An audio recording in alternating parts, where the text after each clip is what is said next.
Hey, Brian. Hey, Holden, how's it going? Good, man. How you doing? Surviving. Good, man. Good. Hey, so I told Hope to kind of just open this up to more people, just if they wanted to. Yeah, perfect. So I don't know if anyone else is going to join us or not, but I thought, there might be some other people that are interested in it as well. So, Yeah, good, man. How's it going? it's going. Two That's jobs, it's good, fun. dude. That's crazy, man. So you're working both at the same time? Yeah. Gosh. Trying to transition over to this as quickly as possible, but I just want to get Yeah. like fully licensed and then kind of start building some stuff out so that it's not Yeah. just like jumping off the deep end. Totally. Yeah. Totally get it, man. But good. Okay. So on the appraisal gap strategy, what are you seeing that kind of makes you interested in it? So I've got one friend who we've got him pre-approved, but he's like missed three or four houses on Yeah. appraisals initially on before we kind of got to him, and he's been having to sign appraisal waivers and whatnot. Yeah. So I Right. thought this would be good too for like cold calling realtors. I could introduce Yeah. myself obviously, but come to them with some benefits essentially and Yeah. kind of go over, hey, we've got an gap program. Do you have time to meet and Yeah. chat about this? Totally. Yep. Um, So I watched the video you sent. And I kind of understand it. I just am curious how you present it and whatnot. yeah. Well, I mean, that being said, is I'm kind of perfecting how I present it as well. So I can tell you what I'm saying. Hey, Josh. Um, so yeah, no, that I think that's helpful. So um, let's see here real quick. Okay, so basically, I think it's always good, like having something to bring to the table for agents. It's always good. Like whether or not you actually end up using it or not. That's why sometimes a product or whatever. Um, so what are things that are a little bit outside of the box that realtors will bite on? Because they're kind of ADD, and so they like shiny objects. So you can usually kind of get their attention that way, but you got to keep them really simple because they very quickly, like, they're not numbers people. Right. So you got to make it really simple and really straightforward for them, or else they kind of, you can lose them really quickly. And especially on something like this, you can lose them pretty fast if they're not like, if they don't love numbers, which most of them would be lenders if they love numbers. So, so why don't we just kind of jump into a kind of example. So let me pull up my coach here. Yeah, because my thought with lender or realtors, you'd be giving them kind of the 30,000 foot overview of it, and then be like, do you have any customers that you've missed on recently because of appraisals? Yeah. So what the win is, it's yeah, maybe ask them that, but I would say the big win on strategy is getting the buyers they already have pre-approved with big banks away from them. Okay.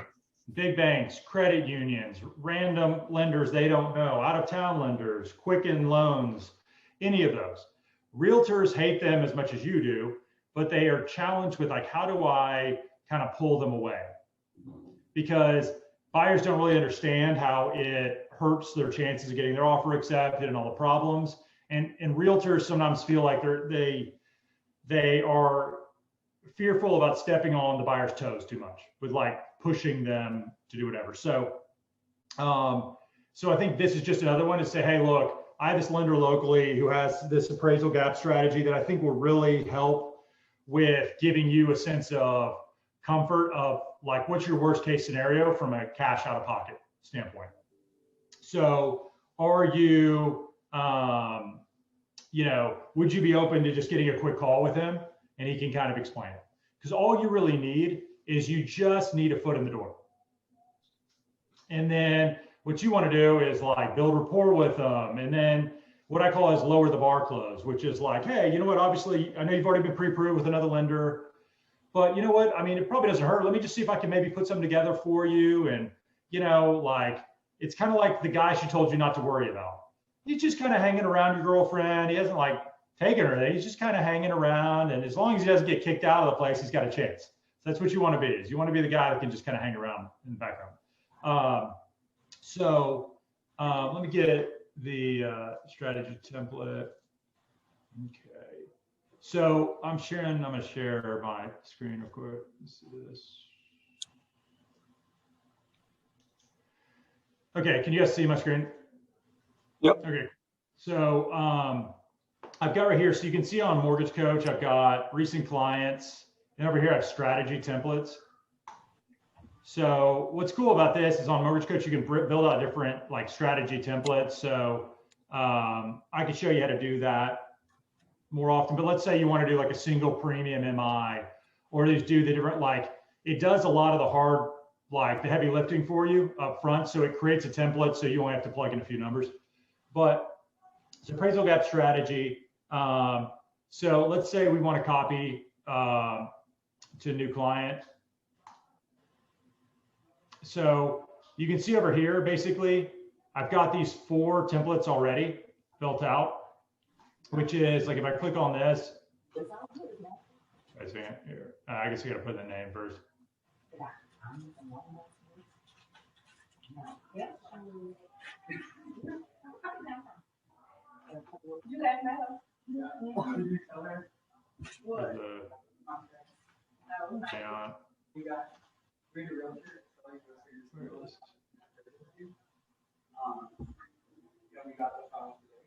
Okay.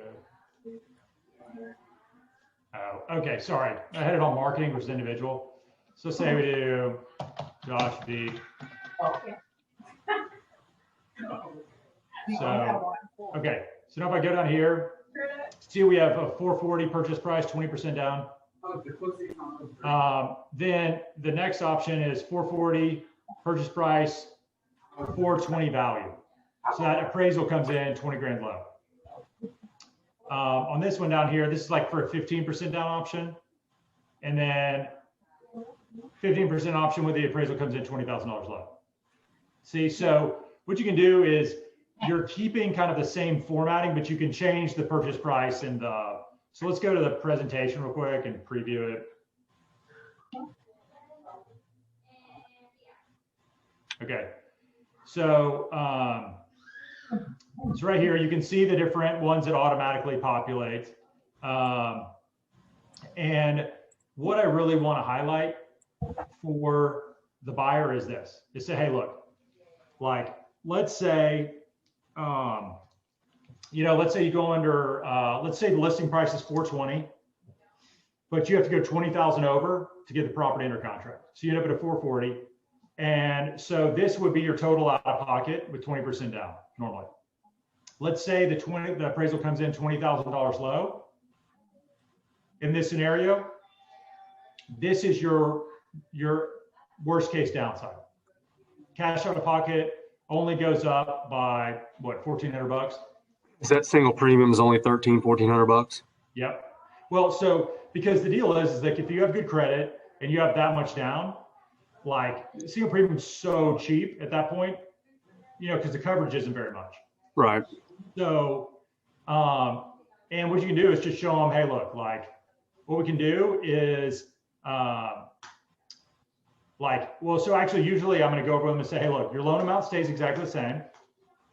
Your monthly payment stays exactly the same. And all that changes is it costs you 1,300 bucks. So rather than having to put $20,000 extra you have to bring to closing, it's like 1,300 bucks. So let's just play with this a little bit. And let's say we really got a problem. Let's say it comes in $40,000 low on this one. So if I go back to, where was that?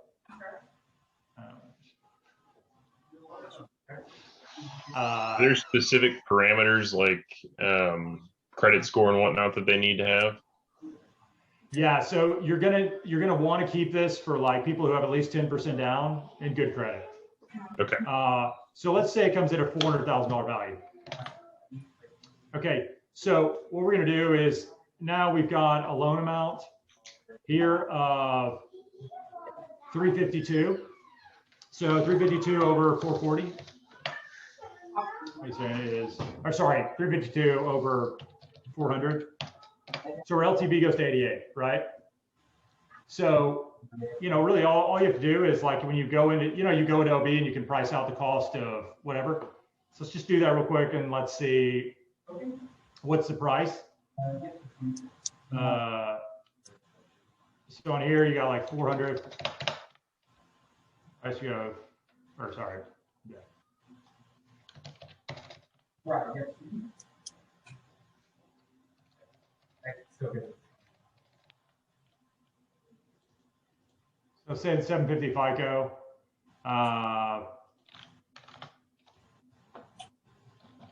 Single family residence.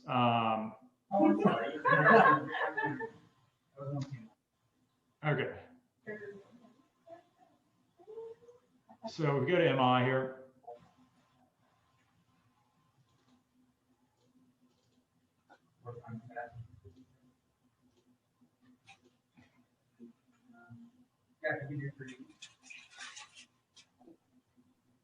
Okay, perfect. Now, you and us. Okay, 1%. This is called single premium right here. So if we go back to this, closing costs, single premium right here. So let's do 1% right there. So now if I go back, okay. So the difference here is what, like 3,000 bucks? Essentially 1% of a loan amount, so 3,500 bucks. Now, so versus $40,000 low, and the only difference was $3,500. And you have the exact same payment, exact same loan amount. And let's say you go to the seller and you get the seller to split it with the buyer. Hey, Mr. Buyer or Mr. Seller, I know you have an appraisal waiver, but you know what? Like they're freaking out over 40,000. I think if you threw in, 1,800 bucks or something, like that's in nothing. I mean, you're getting full price here. Like a lot of times sellers are like, hey, you know what? Like we'll give them, because they feel like they're giving them nothing, which they are. But at that point now, like that's 3,500 bucks. And even if you get a seller to pick up some of it, like the incremental cost to them is so low that, man, the deal holds together. So did you guys understand what we're doing there? Yeah, I am. I'm still kind of confused on so like, let's take my Adam Cox file, right? So it's a 950 loan. Okay. The appraisal came in at 937. Okay. So he's saying, okay, I'm now going to have to come up with an extra 13,000. Yep. So the cash to close is different. Yeah. So jumbo is going to be a little bit different. Are you doing a jumbo or first and second? No, this is first and second. But okay. So what is the or let's just take your scenario. How much is he putting down? Let's change gears. Okay, so on this 440, let's do your 441, right? So Okay. originally they were putting down how much? 96,000, right? And this one is 20,000, and this one go. Yep. Okay, so if it comes in low at 400, the loan value stays 352, and their cash flows is only the premium. So let's look at payment. Okay. Okay. So over here, see the deal is like.